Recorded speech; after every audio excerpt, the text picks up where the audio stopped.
Para acercarte a la ingeniería y veas que está presente en tu vida cotidiana, Ingeniar en Radio, el programa de la Facultad de Ingeniería de la Universidad Nacional de La Plata, con Viviana Parlatore y Marcos Actis. Ingeniar en Radio, un programa con compromiso social.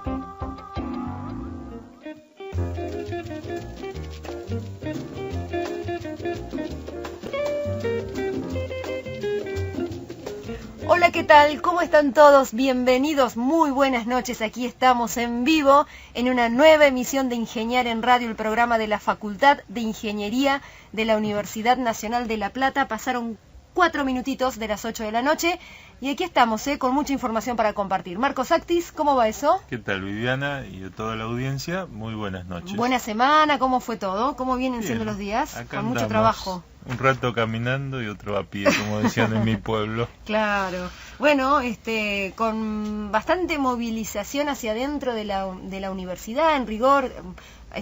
Recordemos que unos ¿cómo es? Cortocircuitos, claro, impresionantes. Claro. Esto de la energía eléctrica realmente corrió como reguero de pólvora por todos lados. Me han llamado, no sé, hasta de Mendoza me han llamado. ¿En serio? Bueno, el miércoles pasado nosotros anticipábamos en este programa, como no podía ser de otra manera, cómo la Facultad de Ingeniería se las estaba ingeniando justamente para cómo hacer para soportar el gasto del consumo de energía eléctrica y también algunas respuestas para poder bueno, pero prever. Tuvo repercusiones, claro, porque nos están pidiendo las facturas para enviar al ministerio, así que algo y de pasó. hecho, al día siguiente trascendió que el mismísimo rectorado, digamos, la presidencia de la universidad decidió solicitar nuevas partidas. Recordemos que la Universidad de La Plata ya tiene aprobado su presupuesto para que funcione todo el año. Pero bueno, ahora se ven en la necesidad de pedir un refuerzo económico para afrontar los gastos, como por ejemplo la de energía, pero así debe pasar en otros rubros también, ¿no? Sí. Y no, decía además que estamos en este marco en el que, bueno, los docentes están movilizados, hay paro de actividades porque las propuestas de aumento salarial no satisfacen la demanda, digamos, los docentes universitarios, sus gremios, están pidiendo un 40% de aumento y el gobierno nacional muy por debajo ofrece 15%, digamos, una cosa medio rara porque me ha ofrecido menos que la primera vez. Sí, bueno, al principio habían ofrecido 25 por todo el año y ahora dijeron 15 y después hablamos en septiembre. Claro, bueno, esto no conformó, así que va a haber jornada de paro hoy empezó, mañana también, el viernes no se sabe, algunos adhieren al paro general del CTA. Bueno, el viernes convengamos que hay paro del personal no docente, con lo cual me parece que va a ser paro porque abrir las aulas, toda la responsabilidad de tener los edificios abiertos, normalmente lo llevan adelante los no docentes. Claro, si no se puede abrir la facultad, tampoco va a haber clases. Claro, la actividad se resiente, digamos. Sí, seguro. Si bien no todo paran, porque llaman los gremios al paro, hay que ver después cómo es la captación hacia adentro de las propias facultades. Exacto, ¿no? Exacto. Así que bueno, con este panorama hoy arrancamos el Ingeniar en Radio de hoy. También nos vamos a ocupar de dos temas muy importantes, la verdad, dos trabajos que han encarado los profesionales de la Facultad de Ingeniería de manera muy intensa. Uno tiene que ver con un Plan Nacional de Transporte Interurbano. Cuando hablamos de transporte de carga, pero también de personas y cómo incide la planificación o no de un sistema, ¿no?, que pueda conectar a toda la región, a todas las regiones del país. Parece ser, según nos anticiparon los especialistas, Argentina no ha tenido nunca, digamos, o por lo menos en los últimos largos años, un plan, pero además hay muy poca información acerca de las condiciones en las que se encuentra lo que existe, ¿no? Como siempre, la falta de datos, debemos de saber dónde estamos parados. Eso por un lado. Y también nos vamos a meter de lleno con un trabajo que también encaran los profesionales, en este caso del Laboratorio de Hidromecánica de la Facultad de Ingeniería, porque están realizando un estudio hidráulico para intervenir justamente en una isla de la provincia de Corrientes. Ustedes saben, toda esa zona muy tremendamente afectada por las lluvias, por el agua. Así que están tratando también de aportar soluciones a esa situación. Interesante, son consultados los ingenieros de nuestra facultad para intervenir allá en Corrientes. Sí, esta isla está aguas abajo de la represa Yacyretá, que donde aumenta muchísimo el caudal y la velocidad del agua y afecta a una de esas islas. Muy bien. Bueno, así damos comienzo al Ingeniar en Radio de hoy. Recuerden que nos pueden llamar al 422-0295, 422-0295 e ingresan a Difusión Ingeniería y así nos encuentran en Facebook. ¿Qué es la ingeniería? En Ingeniar en Radio te lo contamos. Y ya saludamos, le damos las buenas noches al ingeniero civil Guillermo Peralta. Él es coordinador del Plan Nacional de Transporte Interurbano que recién les mencionábamos. ¿Cómo le va, ingeniero? Viviana Parlatori y Marcos Actis, los saludamos.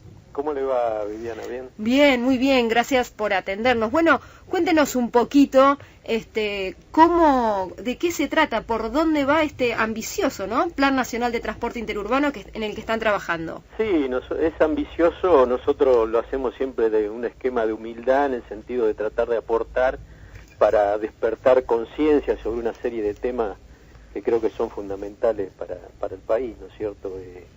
Un país básicamente desde el punto de vista físico se mueve con la energía y el transporte. Claro. Uno depende del otro, digamos el transporte depende de la energía, pero el transporte tiene casi relación con casi todas las cosas que se realizan en el país y si el transporte no funciona, digamos tenemos problemas de todo tipo. Uno, digamos, que no está muy involucrado en el tema puede pensar rápidamente que se trata de resolver cuestiones de movilidad, pero esto lo trasciende efectivamente, ¿no? Cuéntenos un poco para poner en dimensión la importancia de tener un sistema efectivo, un plan de transporte efectivo. Sí, sobre todo tener un plan lo que hace siempre es optimizar, poder prever en una serie de factores, ¿no es cierto? El transporte depende de muchísimas cosas, de la energía, de la tecnología, de un montón de decisiones políticas, de cómo se prevé la estrategia económica del país en general. Claro. ¿No es cierto? Tiene muchas aristas para evaluar y por eso mismo es muy complejo y muy complicado. Pero lo que es grave es no tener un horizonte respecto de eso porque normalmente lo que ocurre ahí es que se hace muy ineficiente, pasa algo como ha pasado en nuestro país normalmente, que un modo de transporte compite con otro, incluso cuando ambos están, digamos, manejados por el Estado, sí. y eso produce daños importantes. Nosotros tenemos en el país importantes costos logísticos de la cadena de valor debido al transporte, que en gran parte se explica por ese motivo, por no tener una planificación adecuada en conjunto de todos los modos de transporte. Yo sé que es muy complejo abordar el tema y de pronto no todas las aristas van a ser atendidas en esta entrevista, pero si debiéramos, digamos, tenemos que comenzar a pensar esto, ¿no? A hablar de esto. ¿Por dónde empezamos? Usted dice, bueno, tenemos que mejorar este sistema. ¿Cómo arrancamos? Bueno, básicamente como cualquier problema de evaluación y de organización hay que tener muy buena información. Y eso es uno de los grandes déficits, yo diría el mayor déficit que tiene el país. Es muy difícil estudiar un problema si no se conocen los datos de ese problema, la información de ese problema, y nosotros desde el punto de vista de los datos y de la información del transporte estamos bastante mal. Claro. No hay una cultura de organizar la información, de recogerla, de cómo se debe recoger, cuál es el tipo de información, que ya de por sí es un problema complejo, pero si no partimos de esa base, es muy difícil poder organizarse, hacer modelos. Hoy en día se puede modelar este tipo de cosas muy bien, como para tener distintas opciones, pero si no tenemos la información básica, es muy difícil organizarse. ¿Qué tal, Guillermo? ¿Cómo estás? ¿Cómo te va, Marcos? Bien.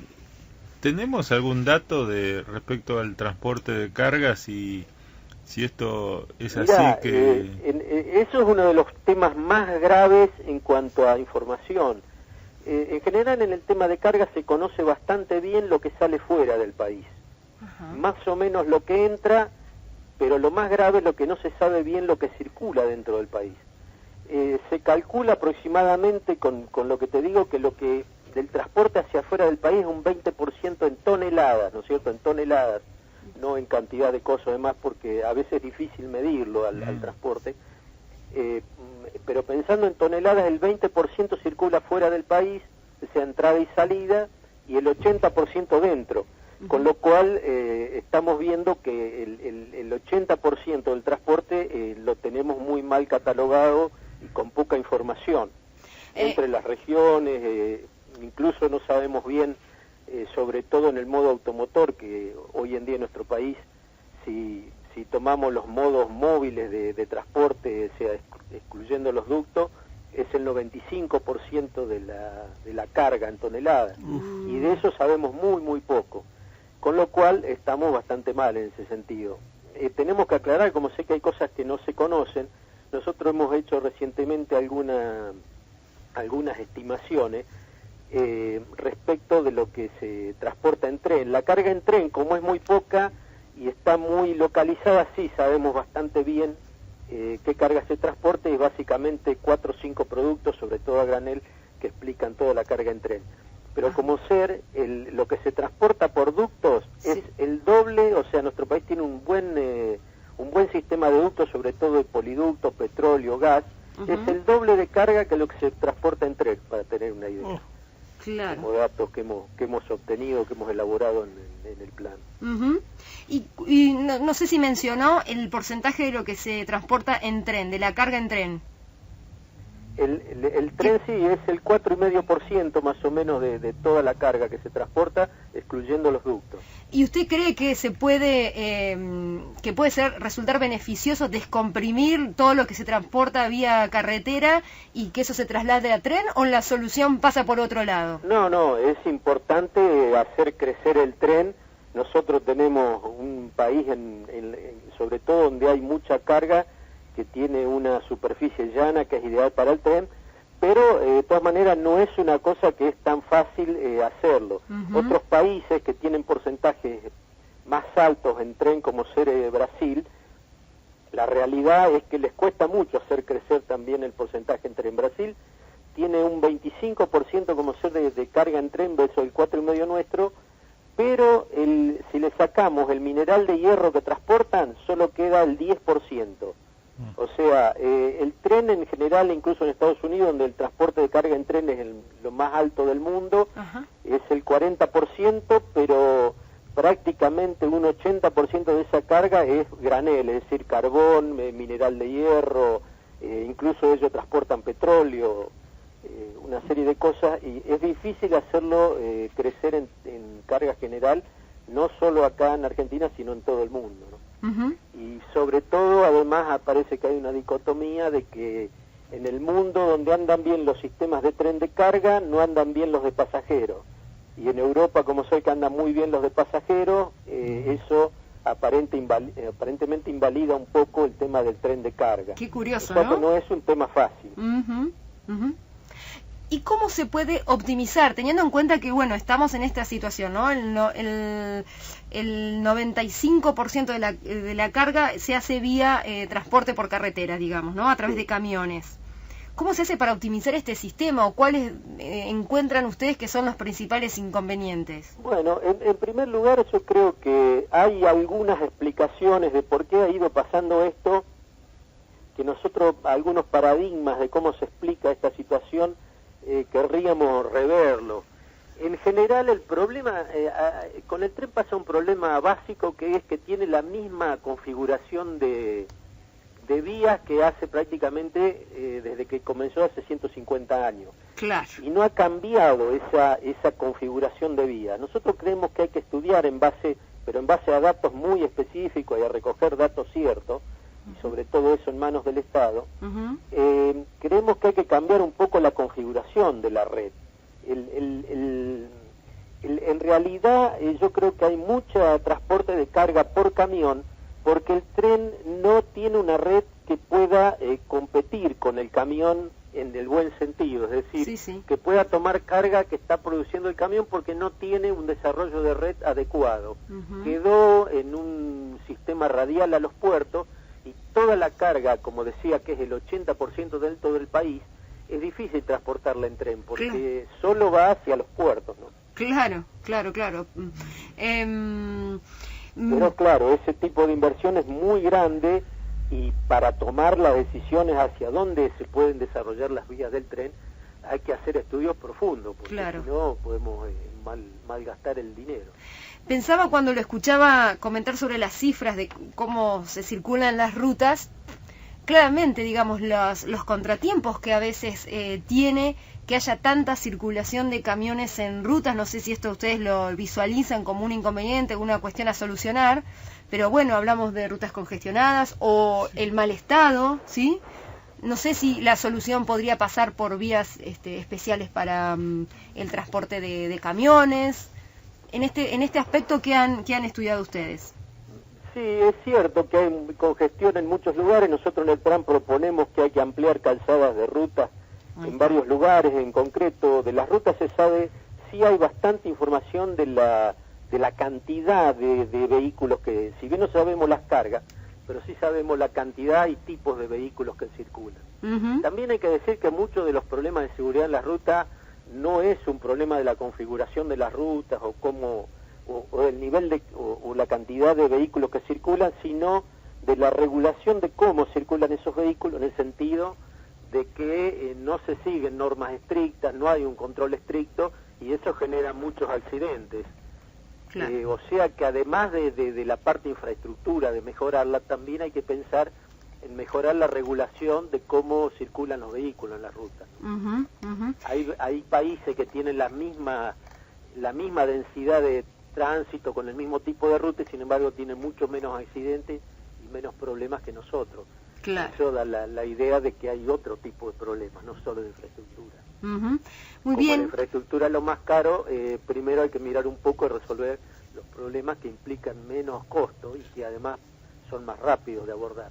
Hoy por hoy no hay control de carga, ¿no, Guillermo? No, lo que pasa, en realidad no hay control del tránsito, no solo de cargas, no hay de un montón de cosas controles, de las velocidades, de cómo circulan los camiones, no el tema de quién conduce los camiones, cómo se seleccionan los choferes, qué nivel de capacitación tienen. Hay una regulación muy dispersa en todo el país, es decir, hay regulaciones municipales, provinciales, nacionales, que hacen difícil ese tipo de control. Yo creo que en eso hay que ponerse de acuerdo y mejorar mucho. Por otro lado, hoy en día hay sistemas de control automatizado que son muy eficientes, que pueden controlar todo, la velocidad, la carga, los tipos de vehículo en tiempo real, de toda la circulación, y nosotros en eso estamos muy atrasados, como en el caso del peaje. Nosotros seguimos con sistemas de hace 25 años atrás, ¿no es cierto? Claro, y que tienen un fin estrictamente recaudatorio, ¿no? Claro, exactamente. Es un sistema de recaudación y no un sistema de control de servicio automotor, claro, ¿no es cierto? Claro. Bueno, notamos, como podrán apreciar también todos los oyentes, es un tema absolutamente complejo, con un montón de aristas. La verdad que este plan, un plan nacional de transporte interurbano, en el que están trabajando los especialistas de la facultad, lo consulto, ingeniero Peralta, ¿qué se espera de todo este trabajo? ¿Se espera hacer una presentación ante las autoridades del Estado? Bueno, ustedes saben que nosotros trabajamos en el Plan Nacional de Transporte, en los lineamientos. Eso fue presentado en su momento al Ministerio de Transporte y bueno, lo tiene también ahora las nuevas autoridades, pero además este plan interurbano fue un aporte de nuestra facultad, porque pensamos que más allá de lo que se había encargado a la Universidad de La Plata por parte del Ministerio de Transporte, había algunas cosas que no estaban consideradas y que nosotros pensamos que podíamos hacer de disparador de esta situación, ¿no es cierto? Nuestro plan no es ambicioso en el sentido de lo que pensamos que puede producir, sí tenemos ambición de que eso dispare una serie de acciones que pueden en el futuro dar realmente un plan operativo profundo, ¿no es cierto?, en el tema multimodal. Como ser un tema que no está considerado o que se trabaja prácticamente aparte de todos los demás modos, el tema aéreo, ¿no es cierto? Tenemos nosotros un país que se presta muchísimo para el transporte aéreo, no solo de pasajeros, pero también de carga, incluso internacional, pero está muy poco desarrollado y muy poco relacionado con los demás modos de transporte. Claro. Otro tema que nadie presta atención como ser es el tema de los caminos de tierra, que es la primera parte de la cadena logística en cualquier modo de transporte, tanto vial como ferroviario, como aéreo, demás, y no se le presta demasiada atención. Claro, y es el primer eslabón. Ingeniero, es muy interesante, esta seguramente va a ser la primera parte, ¿no?, de sucesivas entrevistas para ir tratando de abordar cada uno de los aspectos que contempla este plan. Y si usted me permite, antes de despedirlo, le queremos hacer una consulta muy breve. Hace algunas horas se dio a conocer una información acerca de la gobernadora de la provincia, Vidal, María Eugenia Vidal, que anunció obras hídricas por 15.000 millones de pesos, y un dato muy curioso que nos sorprendió a nosotros es que esa obra será supervisada por ingenieros holandeses. No sé si tomó conocimiento de esta información. No, leí lo del plan, no sabía este tema de los ingenieros holandeses. Claro. Bueno, obras para paliar la situación de las inundaciones en la provincia, y efectivamente será supervisada por ingenieros holandeses, aparentemente porque tendrán alguna experiencia en su país sobre cómo obrar ante situaciones de emergencia por el agua. Mira, yo lo que creo es... eso puede ser una tradición. En realidad, cuando yo estuve en el ministerio, que aprobamos por ley el plan nacional, el plan del Salado, que es lo más grande que tiene en obras hídricas la provincia de Buenos Aires, que abarca el 55% de la provincia de Buenos Aires, vino a trabajar de Holanda un ingeniero, pero que no era holandés, era argentino, que trabajaba en Holanda. Ustedes saben que ingenieros hidráulicos hay trabajando en los mejores laboratorios del mundo, ingenieros hidráulicos recibidos en Argentina, como ser el que dirigió el plan de Bangladesh, que es el país que más inunda en el mundo, el 50% del país queda inundado, era argentino. Qué interesante. Casi contemporáneo mío, de haberse recibido. También el que diseñó todos los modelos de la laguna de Venecia para hacer las defensas y demás. Es decir, no sé si hay que traer ingenieros extranjeros para esto. Por otro lado, Holanda es un país muy diferente desde el punto de vista hídrico al nuestro. Holanda tiene más bien un problema de defensa de sus costas, es un país que ha ido ganando, tierra al mar y demás, pero es un país muy chico, no tiene las extensas llanuras que tienen problemas hidrológicos muy diferentes de lo que tiene Holanda, ¿no es cierto? Es un país realmente pequeño. Ya le digo, no sé...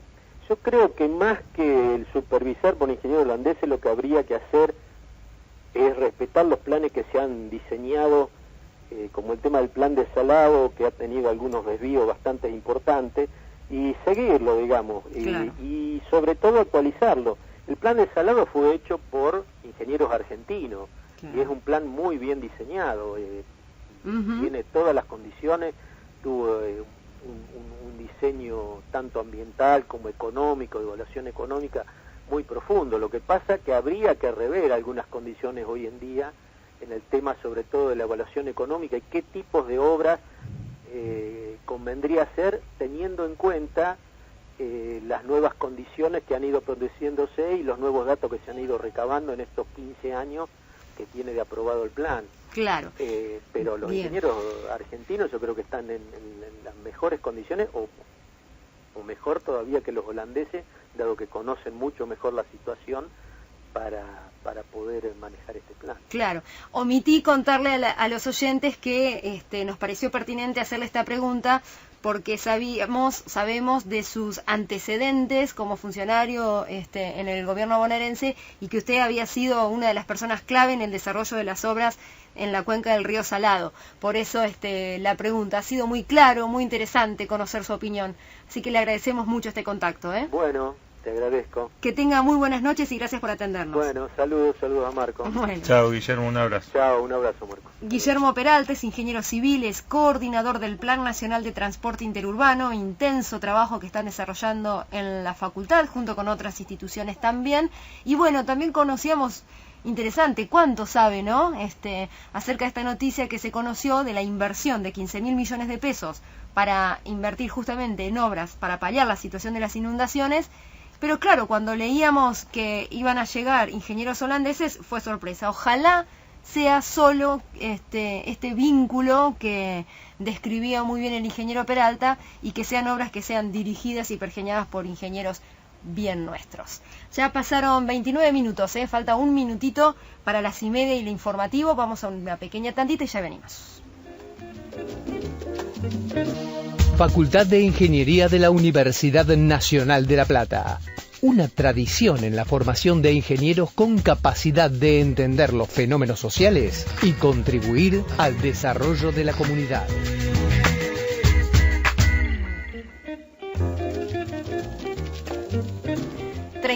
Minutos pasaron de las 8 de la noche, estamos en vivo hasta las 9 en esta edición de Ingeniar en Radio segunda temporada.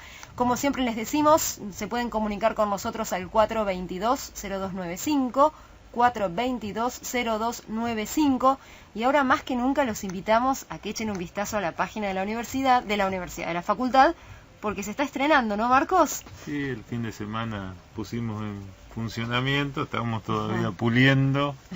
Claro. Limando las asperezas, como dicen los que hacen computación, pero bueno, ahí andamos. Muy bien, www.ing.nlp.edu.ar, por lo que pude notar es como mucho más fácil el acceso a los departamentos, a las carreras, ¿no? Sí, tiene del estilo de la universidad. Claro. De hecho, la misma gente que hace el portal de universidad y que es de informática colaboró en todo lo que es el mecanismo de funcionamiento. Después Federico Añusdey y Lucrecia Poteca fueron los que le dieron la forma. Claro. Bueno, mucha gente, seguro me voy a olvidar de algunos, pero bueno, ellos son los que están ahí. No los nombramos por las dudas entonces. No. Bueno, aprovechamos para contarles, en realidad para hacerles una invitación a la presentación del libro sobre energías renovables que se va a desarrollar el miércoles 4 de mayo a las 6 de la tarde. Energías renovables en Argentina, una propuesta para su desarrollo, a cargo del magíster licenciado Luis Rotaeche. Él es experto en planificación, evaluación y financiamiento de proyectos de energías renovables, un tema muy presente en los últimos tiempos cuando hablamos de cambio climático, cuando hablamos de la necesidad de desarrollos sustentables. Este es un tema de mucha presencia siempre, ¿no? Sí, aquellos que quieran participar, bueno, me parece que es muy bueno, porque si se aprobó en el gobierno anterior la ley de energías renovables, donde han participado todos los actores que están en estos temas, y ahora se está instrumentando y se va a empezar a aplicar con financiamiento y cuestiones a ver si se puede despegar de una vez por todas. Nuestro país tiene un amplio territorio para la energía eólica, bueno, y de otras también, como biogás o solar, y la nueva ley apunta a favorecer este tipo de obras, ¿no?, de emprendimiento. Muy bien. Como le decíamos, va a estar a cargo el magíster licenciado Luis Rotaeche. Él va a estar acompañado por la ingeniera Manuela Pendón y por el ingeniero Eduardo Williams. Ambos han tenido participación en este programa porque también trabajan intensamente en este área. En el caso de Manuela Pendón, va a hablar acerca de la formulación y evaluación de proyectos de energía verde. Recuerdo haber dialogado con ella acerca de cómo intervienen cuando, por ejemplo, en un campo, en una estancia del interior del país puede ser, trabajan intensamente en la cría de ganado. Bueno, cómo trabajar en un proyecto. Desde la facultad se evalúa y se los ayuda a formular un proyecto para el trabajo con energías renovables. Sí, sobre todo lo que es para evaluar cuánto va a costar la producción del megawatt de energía, dependiendo de las inversiones y bueno, la producción de la zona que sea para tanto solar o eólica, claro, o de biogás, ¿eh? Entonces, eso es una idea para saber cuánto se genera y en cuánto se va a retornar la inversión que se hace, ¿no? Bien, agenden entonces miércoles 4 de mayo a las 18 horas en el aula Germán Fernández, es donde se va a estar realizando entonces la presentación de este libro sobre energía renovable. Vamos ahora a compartir un momento musical y ya volvemos con más. ¿Sabías que el actual edificio de la Facultad de Ingeniería fue el internado de varones del Colegio Nacional entre 1910 y 1920? Ingeniar en Radio, en el 1390 del dial. 42 minutos pasaron de las 8 de la noche. Vamos con una breve de la universidad, porque el rectorado lanzó una campaña solidaria, ¿sí?, para ayudar a los habitantes de la localidad de La Paz. Esto es en la provincia de Entre Ríos, gente que está muy afectada por las inundaciones del litoral de nuestro país. Es una iniciativa que motorizó la Dirección de Capacitación Pública y Privada de la universidad, y atención, porque se busca recolectar harina, aceite, fideos y conservas. No se recibe ni ropa ni agua, solo harina, aceite, fideos y conservas. Está muy bien diagramar esto, ¿no? Para, bueno, poder canalizar efectivamente lo que se necesita y no de pronto abrumar con cosas que de pronto hay, ¿no? Y están escaseando. Así que atención, porque hay tiempo hasta el viernes para recepcionar todas las donaciones. Pueden llevarlas hasta el hall de la universidad, de la presidencia, que está ahí en calle 7, entre 47 y 48, de 9 a 14 horas, ¿sí? Así que bueno, también se lo comentábamos al comienzo de este programa, y a propósito de las inundaciones, bien pertinente la entrevista que sigue, porque como les adelantamos, un grupo de ingenieros o investigadores de la facultad está desarrollando un trabajo para contener o salvar de alguna manera a una isla de la provincia de Corrientes que está sufriendo la erosión de su costera, y esto trae muchos problemas para los pobladores y para toda la actividad económica. Para conocer sobre este tema saludamos al ingeniero Mariano de Dios, del Laboratorio de Hidromecánica de la Facultad de Ingeniería. ¿Cómo le va, ingeniero? Viviana Parlatori y Marcos Actis, los saludamos. ¿Qué tal? Buenas noches, ¿cómo le va? Bien, muchas gracias por atendernos. No, por nada. Cuéntenos un poquito acerca de cómo es que están interviniendo en la provincia de Corrientes. Sí, mira, te cuento. En realidad este es un proyecto que llegó a nosotros a través de la entidad binacional Yacyretá. Ajá. Y digamos, el estudio básicamente consistió en evaluar la erosión que estaba ocurriendo en una isla muy cercana a la represa, a unos 2.000 metros más o menos, tratar de ver cuáles eran las posibles causas de esta erosión y tratar de actuar en consecuencia. Así que más o menos el estudio en sí que nos encomendaron tenía que ver con esto. Por un lado, ver cuáles eran las consecuencias que producían esta erosión y después intervenir sobre la isla para poder solucionar este problema. ¿Cuál es la incidencia? Porque por un lado tenemos las lluvias, las precipitaciones de todo el litoral, pero también cuál es la incidencia de Yacyretá, ¿no? No, en realidad, digamos, este trabajo vino después de dos grandes crecidas que ocurrieron en el 2013 y 2014 en la zona esta de Corrientes, pero evidentemente, digamos, el proceso que sufre esta isla, como otras islas y las zonas costeras que se encuentran aguas abajo de cualquier obra de esta magnitud, van sufriendo, digamos, una merma en la cantidad de arena que transporta el río, y estos fenómenos de retroceso de islas o costas son, digamos, fenómenos que aparecen en este tipo de obras. Así que un poco la idea era ver cómo poder de alguna manera recuperar, por un lado, evitar que esto se siga produciendo, y por otro lado, recuperar las zonas de playa que, digamos, que los habitantes de esta población, esta isla, para que tengan un poco de idea, es la localidad se llama San Antonio y tiene más o menos unos 1.800 habitantes. Entonces, un poco el objetivo nuestro era no solo brindarles, o tratar de contener esa erosión, sino también brindarles a la comunidad, de alguna manera, una zona recreativa a partir de la formación de playas en esta zona que se estaba erosionando. Ah, bien, qué interesante. Marcos. ¿Qué tal, Mariano? ¿Qué tal? ¿Cómo estás? Entonces, en realidad, por lo que entiendo, el problema es que Yacyretá impide el paso de arena que antes se acumulaba ahí, ¿algo así es? ¿O?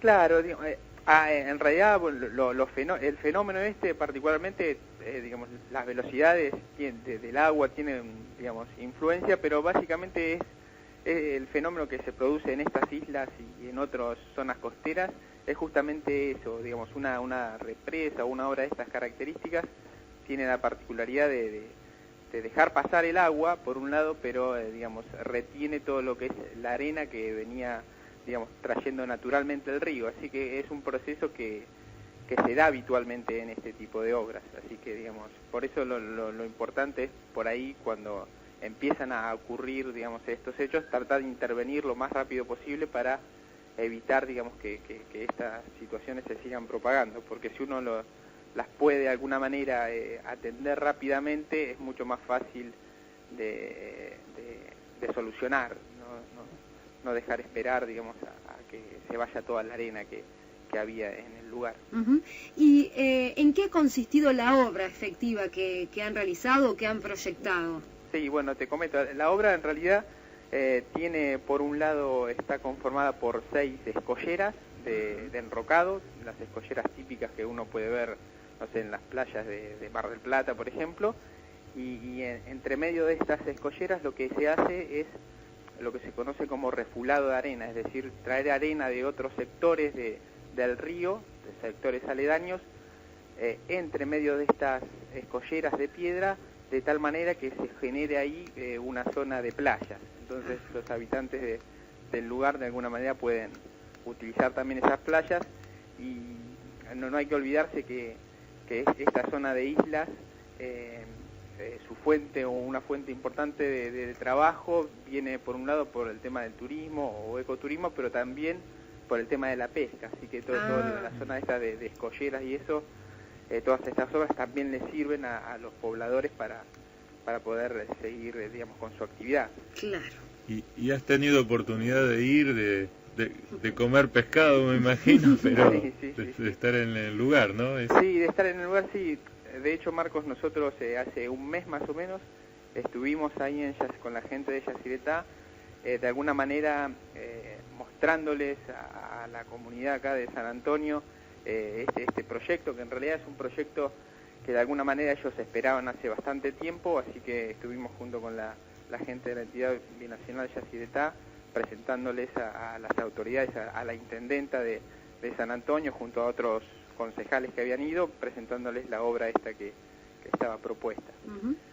Realmente es impresionante. Yo tuve oportunidad de ver la presentación que hicieron al ente binacional y ver la simulación del río y todo el trabajo que se hace, que trabajan, por ejemplo, Mariano, en toda la simulación de cómo es la corriente, cómo son las olas y todo eso, y después me imagino lo que será para ustedes poder verlo, las soluciones que proponen en el dibujo, en el sistema, verlas implementadas, ¿no? Sí, seguramente, uno cuando de alguna manera proyecta todas estas obras, digamos, la satisfacción más grande es cuando uno las ve, digamos, plasmadas en lo que es la realidad del campo, en Ingeniero, lo que es, digamos, la isla en sí. En este punto estaría interesante, porque nosotros, uno de los objetivos de este programa es, sabemos que un sector de los oyentes tiene que ver con estudiantes o gente que por ahí piensa en la posibilidad de estudiar ingeniería. Siempre nos gusta reparar en las incumbencias de los ingenieros, para poder transmitir, para poder acercar de algún modo la disciplina a los interesados. ¿Cómo es ese trabajo que de alguna manera describía también Marcos, ¿no? A ustedes se les presenta este desafío, un problema X, y ustedes tienen que comenzar a intervenir en territorio, pero también me imagino echando mano a la tecnología. ¿Cómo se aborda? ¿Qué es lo que hace un ingeniero de su especialidad en este caso? Bueno, a ver, en este caso particular, recién lo decía Marcos, en realidad atrás de todo este estudio, obviamente lo que uno primero hace es tratar de ir al lugar y hacer lo que se llama un relevamiento del campo, que consiste en sacar fotos, hacer mediciones del perfil de la playa, hacer todo lo que se hace una campaña de campo. Una vez que uno más o menos, porque digamos de la visualización del campo uno saca, digamos, varios conceptos que le permiten ver, por ejemplo, por qué las causas de esta erosión. Claro. Y después uno, cuando recopila un poco todas estas cosas de campo, ya va más a la oficina y empieza, por ejemplo, a tratar de modelar a partir de simulación por computadora, a partir de unos modelos matemáticos que se llaman, cómo es el comportamiento del río. Entonces nosotros, a partir de las modelaciones matemáticas, podemos de alguna manera ver, entre otras cosas, cuáles son las velocidades del agua en las cercanías de la isla, o cuál es el oleaje que se genera en las cercanías de esta zona que está erosionada. Entonces, a partir de eso, uno después empieza a ver qué solución darle a este problema. Y ahí aparece ya el diseño de lo que son, por ejemplo, las escolleras estas. Claro. Entonces, ¿y es un equipo numeroso de trabajo? En realidad, el laboratorio donde que yo, digamos, soy parte, que es hidromecánica, tendrá más de 30 profesionales. Claro, bien. Interesante, súper interesante el tema. Mariano de Dios, él es ingeniero entonces, perteneciente al Laboratorio de Hidromecánica de la Facultad de Ingeniería. Muchas gracias por este contacto, ¿eh? No, por nada. Que tenga buenas noches. Buenas noches. Qué bueno, ¿no? Interesante, muy interesante el trabajo. trabajo. De lo que vos decías de lo que hacen los ingenieros, ¿no? Una cosa que no dijimos de la promoción que se hizo el año pasado con el tema de hidráulica, de una carrera que es primordial. Estamos hablando de traer hidráulicos de afuera, ¿no? Sí. Cuando Peralta nos decía que el que venía de afuera era en realidad un argentino. Claro. En su momento, ¿no? No sé si es ahora el caso, pero la carrera duplicó la cantidad de inscriptos este año. Pasamos de 11 inscriptos que tenía la carrera de ingeniería, 11 nada más. Hay que pensar que con las necesidades que tenemos, pasamos casi a 27 inscriptos este año. Qué bueno, y qué alentador. Mucho de eso tuvo que ver todo lo que hicieron desde el departamento, con Sergio Licia a la cabeza, atrás de él un montón de gente, divulgando, mostrando, haciendo cosas, claro, y haciendo conocer esta carrera que es espectacular. Yo te digo que veía la modelación de la represa de Yacyretá y después veía la foto porque ellos lo que hacía Mariano es modela, saca las velocidades del agua y la forma de olas y después van in situ. Claro. Ven la velocidad del agua, ven el tipo de ola, miden también en Qué el increíble. sitio. Entonces, claro, con eso ajustan el modelo matemático y bueno, después empiezan a generar todas las soluciones. Qué trascendente el trabajo, porque imaginar, digamos, todas estas, digamos, el backstage, ¿no? El detrás de escena de este trabajo y después ver esas obras magníficas o aportando una solución muy concreta a pobladores de una provincia X, ¿no? Afectados en este caso, por el agua. La verdad es que yo cuando lo decía, quizás hay gente interesada en poder estudiar ingeniería y los que no vamos a estudiar nunca ingeniería también, es absolutamente interesante poder comprender un poco el detrás de escena. Ese también, de alguna manera, es nuestro propósito con este programa. Muy bien, faltan 5 minutos para las 9. Les agradecemos a todos los oyentes que se comunican al 422-0295. Gracias a Pablo, que vuelve a comunicarse con nuestro programa, es un oyente fiel. Nos encanta tener oyentes fieles, además nos interesa que puedan aportar, que puedan ser críticos también con los contenidos de este programa y que oficien de productores. ¿Qué les interesaría contar? Aprovechamos en estos minutos que nos quedan a comentarles, Marcos, si te parece. Ayer hubo sesión de consejo directivo en la facultad. El consejo directivo, para los que no están tan familiarizados con esta historia, con estas historias, es el órgano de gobierno de la facultad, ¿no? Sí, el gobierno tripartito, bueno, claro, cuatro, claro. Porque ahora también tenemos no docentes, exacto, alumnos, graduados, auxiliares y docentes, y profesores. Y profesores. Por lo menos algunas medidas muy interesantes. Una tiene que ver con la ampliación de becas de apuntes, ¿no? Para los estudiantes. Sí, en el marco que venimos mencionando. Sí, esto lo habíamos decidido antes del tema del aumento de luz. Bueno, iremos hasta donde nos alcance. Claro. Nunca claro, menos. Claro, lógico. Pero bueno, una buena noticia para los estudiantes. Yo desde que empezó este año he recibido muchos alumnos. Vos sabés que mi puerta está abierta. Sí, del decanato. Del decanato cualquiera puede entrar. Me he enterado que en algunos decanatos dicen, no, el decano no atiende alumnos. Realmente yo no me imagino esas cosas. Es muy difícil hacerlo. Por lo menos conmigo. Y desde que empezó el año yo he atendido varios alumnos con problemas, con problemas de la familia que se quedan sin trabajo, con problemas que no se alcanza para pagar los alquileres, así que cuando nos vinieron a plantear del centro estudiante y de los mismos alumnos que habían hecho la selección de becas de apunte, de 350 que estábamos ofreciendo, se habían anotado 700. ¡Ah, qué barbaridad! El doble. El doble. Se decidió, bueno, con un esfuerzo que está haciendo la facultad enorme, ampliar al doble el número de apuntes. ¿Qué significa esto? Que los alumnos que tienen la beca de apunte van al centro de estudiantes, a la fotocopiadora, y se llevan los apuntes sin pagar un peso. Muy importante una medida de este tipo. En este contexto, aprovechamos para comentar en línea con esto también, es que la facultad va a apoyar la marcha que es estudiantil por el boleto estudiantil. Justamente, recuerden ustedes, se está reclamando la implementación urgente del boleto educativo gratuito de la provincia de Buenos Aires. Está sancionada. Una ley sancionada, claro. Por unanimidad. Claro, increíble. En el año pasado. Increíble que no se esté cumpliendo, se está muy movilizada la comunidad académica, muy movilizada.